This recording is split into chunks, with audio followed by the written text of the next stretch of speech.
sa aking mga viewers at subscriber. Welcome to my YouTube channel, Hermotic. Sa ngayon mayroon tayong isang amplifier. Ang complaint dito ay wala raw siyang sound. Book-in lang ito dito. Bali ang brand niya ay DB Audio. Yan. Ngayon pagka walang sound, didiretso kagad tayo sa pinaka power transistor niya, yung pinaka amplifier niya sa loob. O kaya ay dalawa lang yan kung wala sa volume. Bigla lang daw nawala yung sound eh. Ngayon ang gagawin natin ay susubukan muna natin. Lalagyan ko muna to ng speaker. Ayan. Tapos ititesting ko muna ng speaker. Ito na yung pinaka wiring niya. Ngayon pinower on ko na.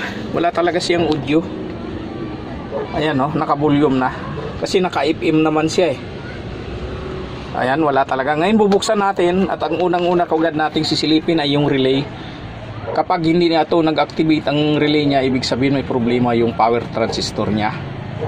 Ayan lang at umpisa na nating bubuksan ito. Ngayon ito ka ng mga relay, hindi natin makikita kung nag-activate pa. Pero maririnig natin kung nakiklik. Kasi yung iba kasi transparent eh. Ito hindi. Ngayon ipa-power on na natin.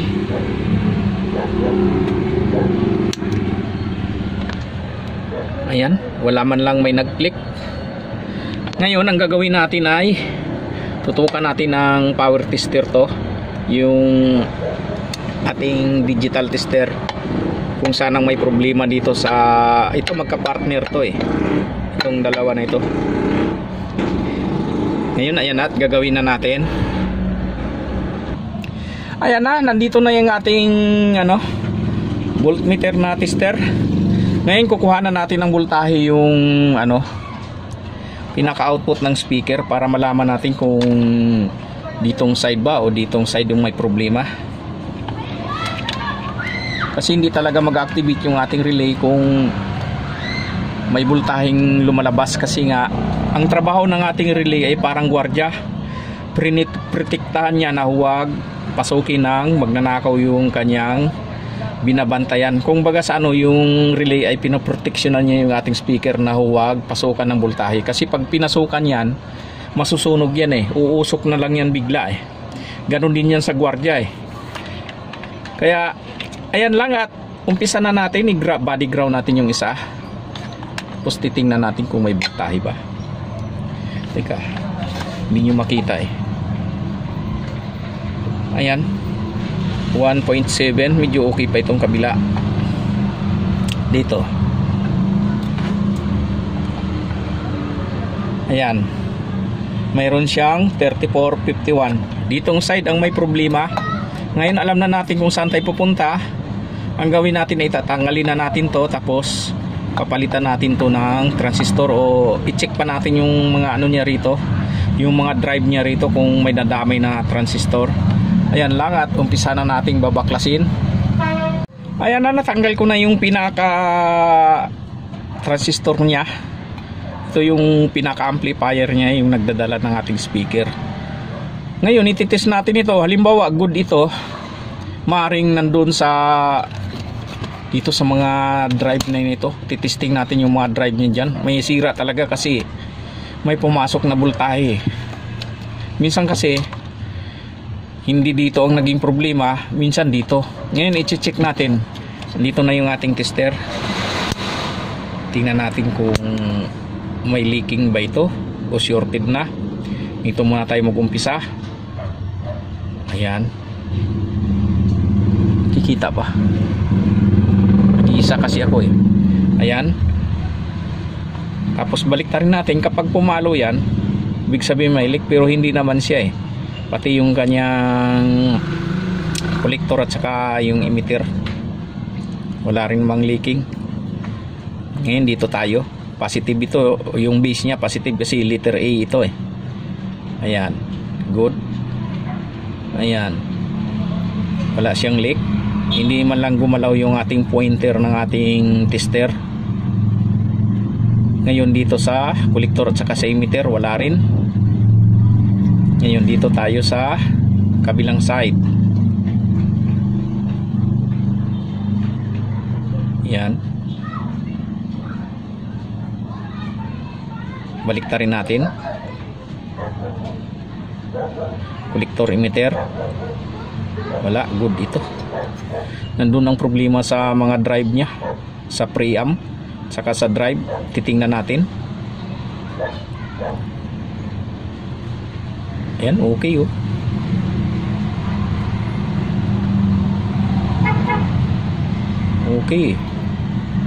Okay yung kanyang power transistor, pero ang pagkasabi kasi sa akin ng binibilhan ko lagi ng PISA, pagkalimbawa kulay puti itong gilid ng ating transistor, local ito eh. Pero pag kulay tanso dito sa gilid lang, tapos kulay puti yung nasa sa yung pinakaharap niya, basta rito sa gilid lang paikot, kung tanso, sabi niya original.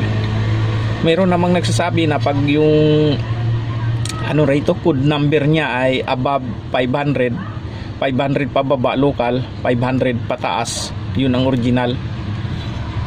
Pero hindi ako sigurado kung yun ba talaga, o nagbago na yung ating factory ng transistor ngayon, ginawa ng puti itong mga gilid-gilid. Pero okay naman siya eh, good naman eh, kaya hindi natin ito papalitan. Ngayon maghahanap tayo dito. Base sa pag-test ko kanina ay ditong side yung may problema, hahanapin natin dito. Isa-isahin natin itong drive nya, saka itong mga sa preamp na ito eh, itong maliliit, alin dyan ang nasira. Ayan na, hahanapin na natin. Ayan, tinanggal ko yung mga transistor niya rito, kasi pag dito tayo nag-tester sa board, hindi natin makukuha kung may leak eh, kasi may naka-resistance pang mga resistor siya. Ngayon dito na siya. Ayan, ipapakita natin ha. Ayan na yung aking mga tinanggal na transistor. Base sa pag-test ko rito, may tatlo tayong shorted. Ito, ipakikita ko sa mga baguhan natin kung paano siya nagsusurted ha. Ayan, ilagay natin yung tester. Ang base nito ay nasa gitna eh, yung mga ganitong classic transistor. Nakikita ba? Masyadong maliit eh, hindi halos makita eh. Ay, isa pa, wala akong tagahawak. Dito na lang.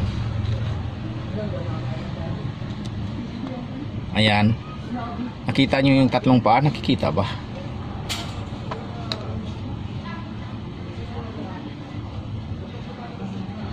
May pangalang wheeler eh. Ayan, dyan na lang. Ayan, nakikita nyo yung tatlong paa na yan. Titestirin natin ha, sa mga baguhan natin. Tabi muna natin to. Ayan. Ngayon ang base nito ay nasa gitna. Bigtarin natin. Ayan, pumapalo siya.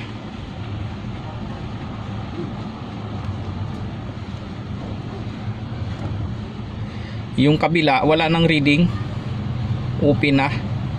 Tapos yung ito, saka base ito eh. Tapos ito yung, teka, hindi ko malaman kung base ito eh. Malalaman natin dito. Ah, base pala ito. Ito yung nagbabaliktad sila eh. Ito yung emitter. Ayan oh, shorted siya oh. Yan, pag binaliktad mo, pumapalo pa rin ang pumapalo. Ayan, tapos open yung kanyang collector. Ayan oh. Ah, hindi naman. Okay pala. Ayan. Ayan, okay siya. Pero dito baliktaran, pumapalo na. Ayan, nakakuha ko ng tatlong transistor na na ganyan, nag-shorted na rin. Ito ring isa, ayan shorted din. Yan, baliktaran. Yun, okay. Kabila shorted. Ganon din itong isa. Ang number nito ay 5401, top 5401 at saka 551.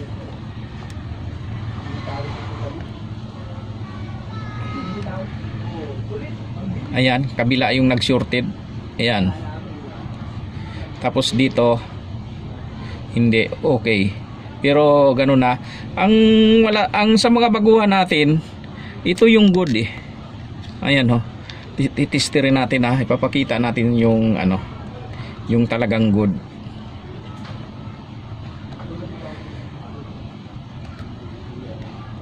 Ayan, sa gitna yung kanyang base. Tapos dito sa kabila, ayan, may reading din siya, may reading siya. Yan, pag binaliktad mo yan, ayan, wala na siyang reading. Tapos yung collector emitter niya, dapat wala ring reading. Ayan, wala ring reading dapat yung collector emitter niya.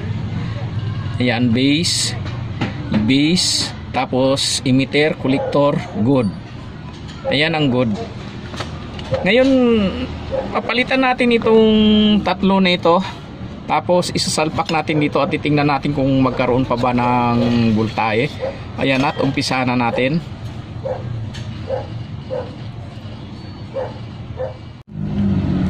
Ayan na, papalitan na natin yung ating mga tinanggal na transistor dito. Yung tatlong nasira. Marami naman akong spare dito eh. Ito, maghahanap ako ng spare na kagaya noon. At umpisahan na natin. Hanapin ko lang yung aking mga stock dito. Ayan na. Ayan na, napalitan ko na siya. Ito na siya oh. Ngayon ang gagawin natin is ilagay na natin to sa pinaka case nya at titesting natin kung okay na ba. Ayan na, nailagay ko na siya. Ngayon ipa-plug na natin para matesting na. Switch on natin dito. Ayan, nag-power na siya. Ayun, kung narinig nyo may lumagatik, ibig sabihin nag-activate na yung ating relay. Ngayon ilagay natin to sa FM.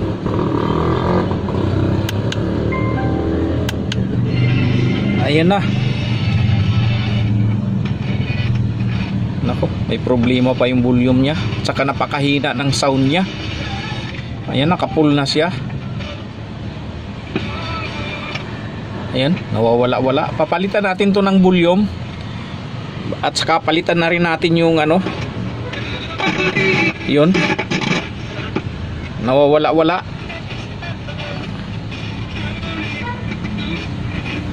Sa volume lang yan eh.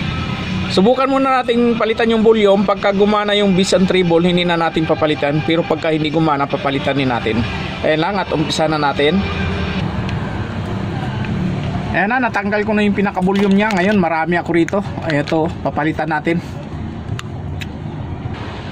Ayan na, napalitan ko na yung volume niya. Ngayon ititesting natin.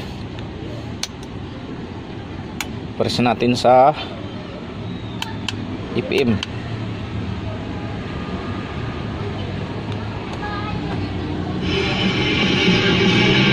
Ayan, hindi na siya gumagaralgal. Ngayon titesting natin yung bass at saka treble niya. Ito sa baba. Wala ring epekto. Wala. Kailangan din nating palitan to. Malamang yung lahat na ito kasi pati microphone hindi na rin to gagana. Ganyan talaga ang mga volume ngayon eh. Madali lang talagang masira. Iwan ko ba kung bakit ganyan na. Samantalang nung araw halos bihira kang magpalit ng kagaya nitong mga volume na ito. Ngayon napakabilis na lang talagang masira.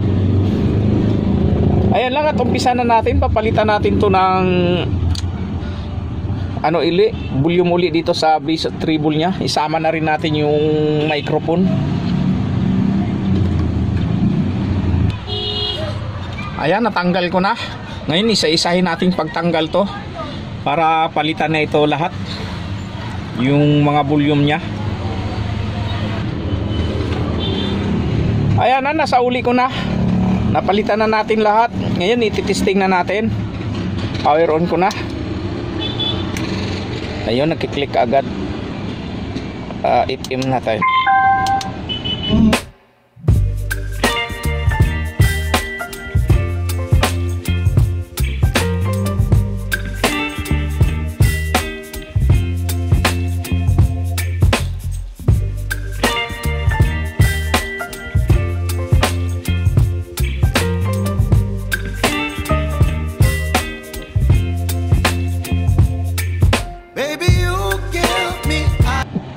Sa mga baguhan natin, ganun lang ang gagawin nyo.